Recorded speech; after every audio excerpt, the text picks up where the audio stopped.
Buene tiro. I couldn't do that. Could you do that? How can they do that? Who are those guys? Uncommon Sense with the Senior Delinquents.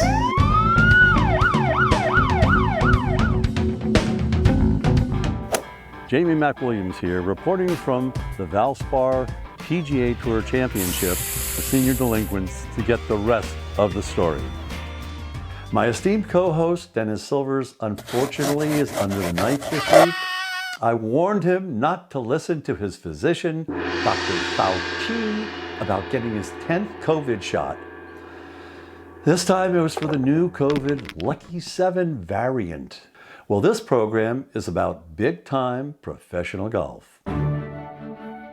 In Tampa, it's the Valspar Championship, played on one of the PGA Tour's premier golf courses, the Copperhead at Innisbrook Resort.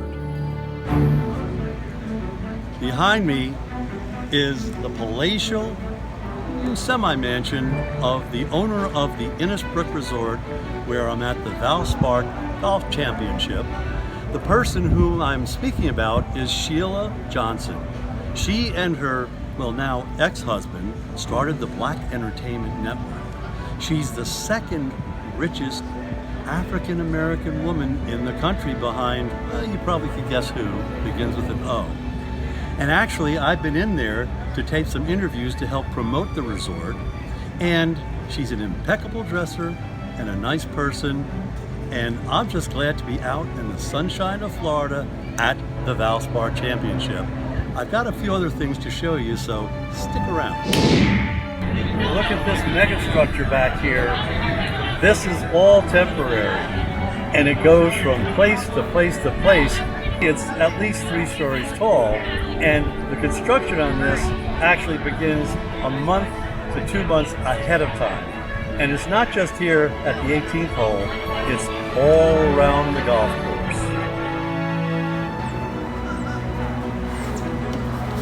Well, you know something great about the new technology of Portisane toilets? The smell factor is gone. But just don't look down. Standing here by the snake pit, and tournaments are won or lost on certain holes and in certain places. They call it the snake pit because it's the 3 toughest holes coming down to finish the tournament. Now, it's a very catchy name too. They have the bear trap, the snake pit. Maybe somebody who really wants to be a little bit of a wise guy will call a place the armpit. An example of where a tournament can be lost is I was here when somebody right there, 4 feet from the hole, needed that birdie putt to probably win the tournament, but because it's so severe, so fast, he got a little aggressive, went 5 to 6 feet below the hole, missed that putt, and then with the snake pit in the water, tournament gone.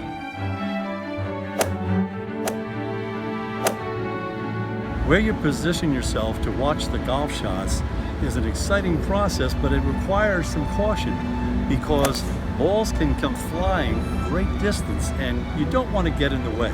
The results could be semi-tragic. At least the good news is the pro whose golf ball hit you will usually give you a souvenir like a golf glove.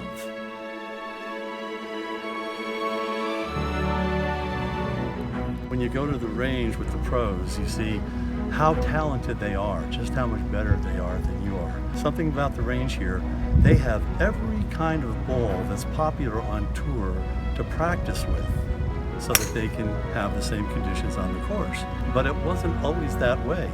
In the old days, and we're not talking about the 1800s, we're talking about the 50s and even the 60s and some degree into the 70s. At that time, the pros had to bring their own golf balls to practice with. And out on the range, they would have their caddies with a bag, catching the balls either in the air or one-hopping it, running all over the place, but they were that good. Those balls almost always fell within a few feet of their caddies to retrieve it. Everything has changed nowadays. The tour's gotten bigger, the fields have gotten bigger, the money's gotten bigger. Come out and judge for yourself if the pleasure and fun and excitement has also gotten bigger.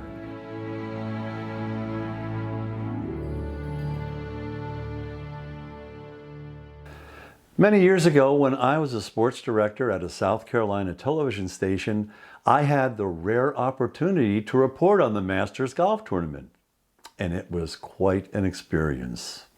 I was at the tournament doing interviews, but the weekend of the tournament, I asked if I could borrow the TV station's company car, a station wagon, to see the tournament. They gave me the okay. I went up Saturday and watched the tournament. But getting a room for the last day of the tournament was absolutely impossible. But I believe it was the Holiday Inn close to the golf course said, hey, you're welcome to stay in our parking lot. And then Sunday night after the tournament, when there's plenty of room, I would be able to stay over. Well, sleeping there in the car that night was a bit of an experience due to humidity, heat, and an infestation of mosquitoes, which means I got basically no sleep.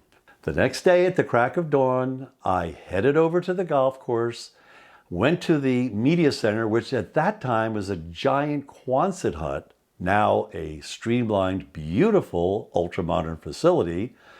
And of course it was closed, so I meandered over to the clubhouse where I saw some of the staff. Back then, the caddies were all black, the staff was black, and I thought they were probably going to say, what the hell are you doing here? Well, they did ask me what I was doing there, but when I told them my plight, they said, hey man, come on inside. Why don't you have a shower? And while we're at it, would you like to have some breakfast? Would I? I was being treated like one of the pros, actually like royalty. I had a great shower, I had a delicious breakfast, and meandered around a bit and saw a couple strange things in my opinion. In the card room, there were pictures that showed dogs smoking and playing cards up on the wall. And when I went to the men's room, there were illustrated pictures of dogs at urinals taking a leak. Kind of strange, but when I thought about it, I said, you know, maybe it's that the captains of industries are still boys at heart. Or maybe better put, under the right circumstances, they're actually a bit of senior delinquents when given the chance themselves. The next day, I was lucky again. I was one of the media selected to play the course, and we teed off from the white tees on the first tee, and I noticed that the flag positions were exactly the same as the day of the tournament. So walking up the fairway, I asked my caddy, would I get in trouble if I played the back tees?